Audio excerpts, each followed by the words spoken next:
Hello friends, welcome to my channel study with Shweta. कैसे हैं आप सब? आई होप आप सब अच्छे होंगे। तो फ्रेंड्स, आज की इस वीडियो में हम लोग बात करेंगे कि अगर आप लोग भी DSSB SST TGT का एग्ज़ाम देने जा रहे हैं तो ड्यूरिंग एग्ज़ाम आप अपने टाइम को कैसे मैनेज करें ताकि आप क्वेश्चन पेपर को लास्ट तक पढ़ सकें, लास्ट तक आप वहाँ से पहुँच सकें।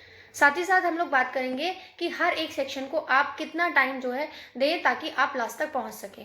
तो इस वीडियो में आगे बढ़ने से पहले मेरी आपसे रिक्वेस्ट है कि प्लीज़ अगर आप चैनल पर नए हैं तो चैनल को सब्सक्राइब कर लीजिए और ये वीडियो उन लोगों के साथ शेयर कीजिए जिन लोगों का आने वाले टाइम में SST का एग्ज़ाम लगा हुआ है, ताकि उन लोगों की भी हेल्प हो सके।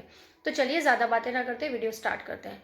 देखिए, ये सारी चीज़ें मैं आपको अपने एक्सपीरियंस के हिसाब से बता रही हूँ, क्योंकि मैं वो एग्ज़ाम दे के आ चुकी हूँ, मैंने वो सारी चीज़ें फेस की हैं। ठीक है। मैं यहाँ पे अपना एक्सपीरियंस प्लस जो चीज़ें मैंने की हैं, जो चीज़ मैंने वहाँ पे देखी है उसके हिसाब से क्या चीज़ें बेस्ट हो सकती हैं उसके बारे में बता रही हूँ। तो देखिए, ये तो आप सभी को पता है कि 200 मार्क्स का क्वेश्चन पेपर आएगा। फर्स्ट पेपर जो है वो थोड़ा सा कैलकुलेटिव होता है, जनरल पार्ट जो होता है वो कैलकुलेटिव होता है।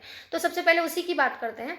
उसमें मैं ने जो अपनी तरफ से मतलब माइंड मेकअप किया था वो ये था कि मैं 20 मार्क्स रीजनिंग को दूंगी, 20 मार्क्स जो है वो मैथ्स को दूंगी, क्योंकि दोनों ही जो है वो कैलकुलेटिव नेचर के होते हैं, थोड़ा सा टाइम टेकिंग क्वेश्चंस होते हैं, इसमें कैलकुलेशंस करनी होती हैं। उसके अलावा 10-10 मार्क्स मैंने बाकी के सब्जेक्ट में रखे थे, जैसे जीके, हिंदी एंड इंग्लिश। अब इसमें आपका 1-2 मिनट ऊपर नीचे भी हो सकता है। जैसे हिंदी बहुत ईजी आ रही है, 7 से 8 मिनट में आप आराम से कर लेंगे।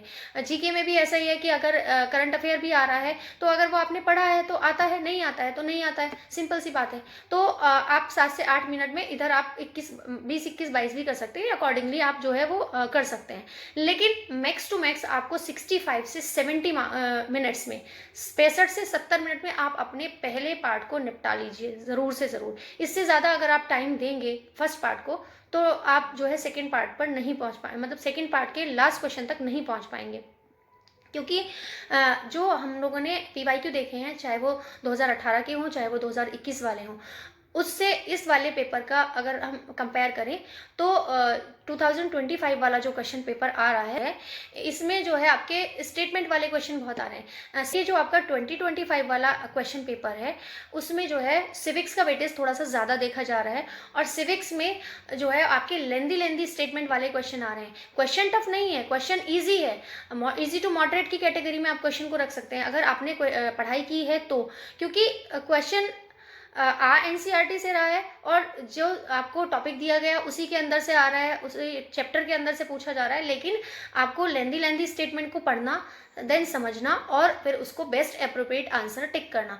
तो इसमें थोड़ा सा टाइम लग रहा है। जैसे सिंपल सा आपका एक क्वेश्चन है कि पंचायती राज व्यवस्था कौन से अमेंडमेंट से रिलेटेड है, आपने फटाक से टिक लगा दिया, इससे है उससे है, लेकिन वहाँ पे वो स्टेटमेंट है लंबी लंबी, फिर उस स्टेटमेंट का आपका एप्लीकेशन बेस्ड क्वेश्चन है कि आप उसको जो है एनालाइज करें, अच्छे से समझे, उसकी अंडरस्टैंडिंग होगी और तभी आप उसका आंसर चूज कर पाएंगे। तो इसलिए वहाँ पे आपको सेकंड पेपर में भी अच्छा खासा टाइम लग जा रहा है। और ये चीज़ भी मैं आपको बता दूं कि स्टार्टिंग की जो डिसिप्लिन है वो उतना ज़्यादा लेंदी नहीं है। डिसिप्लिन 4 में जाके, मतलब जब बच्चे के पास थोड़ा सा टाइम कम बचता है, प्रेशर सा रहता है कि अभी इतना टाइम बचा और इतने क्वेश्चन बचे हैं, वहाँ पे लेंदी लेंदी स्टेटमेंट वाले क्वेश्चन आ रहे हैं। तो आपको स्टार्टिंग से टाइम को मैनेज करते हुए चलना होगा।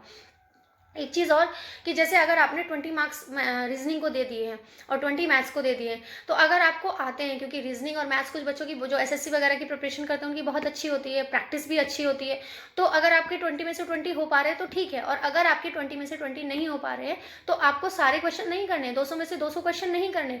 कोई भी क्वेश्चन आपका अटक रहा है या बहुत लेंदी लग रहा है, बहुत कैलकुलेटिव हो रहा है, या कई बार कंफ्यूजिंग, जैसे आप कोई सीटिंग अरेंजमेंट वाला करते हैं या कुछ इस तरीके का क्वेश्चन करते हैं, तो आपका क्वेश्चन बनते बनते फिर कंफ्यूजिंग हो जाता है, फिर आप दोबारा से शुरू करें।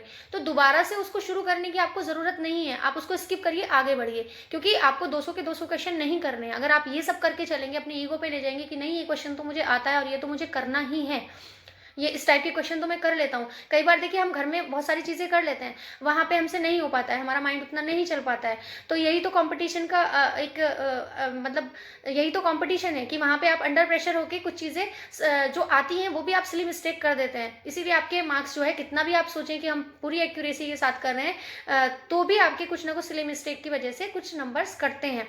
तो आप अननेसेसरी उन चीज़ों पर मतलब अपना टाइम वेस्ट मत कीजिए, ताकि आप आगे जाके और ज़्यादा प्रेशर में आ जाएँ और आपके पास टाइम कम हो सकता है अगले वाले सेक्शन में आपको ईज़ी क्वेश्चन देखने को मिले। हर क्वेश्चन का जो वेटेज है वो एक ही नंबर है, तो अननेसेसरी आप सारा टाइम अपने फर्स्ट वाले पार्ट पे खर्च ना करें। जैसे ही आपको लगता है 20 मिनट्स हो चुके हैं या एक आध मिनट आप ऊपर नीचे कर सकते हैं, फिर अगले वाले सेक्शन में आपको थोड़ा सा वो कवर अप करना होगा, तो आप 20-21 तक भी जा सकते हैं। उससे ज़्यादा आप बिल्कुल भी मत जाइए।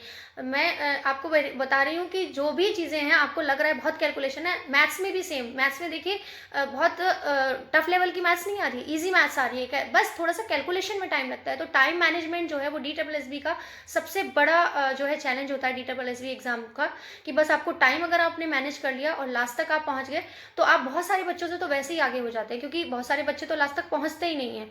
तो इस तरीके से अगर आप अपना टाइम मैनेज करते हुए चलेंगे शुरू से, हो सकता है ये चीज़ आपके लिए थोड़ा सा अलग हो, लेकिन मेरे अकॉर्डिंग आप 65 से 70 मिनट कर लीजिए। कल एक बच्चे का मैसेज आया था, कमेंट आया था मेरे पास कि मैम क्या 40 मिनट में हो जाएगा, 80 मिनट्स में फर्स्ट पेपर को दे दूँ? तो मेरे अकॉर्डिंग ऐसा बिल्कुल भी मत करिए, क्योंकि अगर आप 80 मिनट्स आप फर्स्ट पेपर को दे रहे हैं और 40 मिनट्स में, तो आप नहीं कर पाएंगे, क्योंकि वो क्वेश्चन पेपर मैंने देखा है, वो बहुत लेंदी स्टेटमेंट आ रही है, जिनको आपको पढ़ना है, समझ के बेस्ट अप्रोप्रिएट आंसर निकालना है, तो उसके लिए टाइम लगता है। अगर आप इस तरीके का करेंगे तो फिर आपको जो है कहीं ना कहीं आपके क्वेश्चन छूट जाएंगे, क्योंकि वो तो जैसे ही आपके 2 घंटे पूरे होंगे आपका पेपर सबमिट हो जाएगा।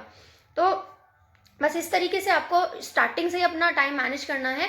तो ये कुछ मैंने अपने एक्सपीरियंस बेस्ड आपको चीज़ें बताई हैं, और क्या कुछ मतलब और मैं उसमें बेस्ट कर सकती थी, अपनी चीज़ों को मैंने एनालाइज करके ये चीज़ें की हैं, क्योंकि लास्ट में मेरा भी एक क्वेश्चन, बस एक ही क्वेश्चन छूटा था। मैंने थोड़ा सा ज़्यादा दे दिया था, 70 प्लस हो गया था मेरा टाइम। सो एक क्वेश्चन बचा था, लेकिन मैं लास्ट तक पहुंच गई थी।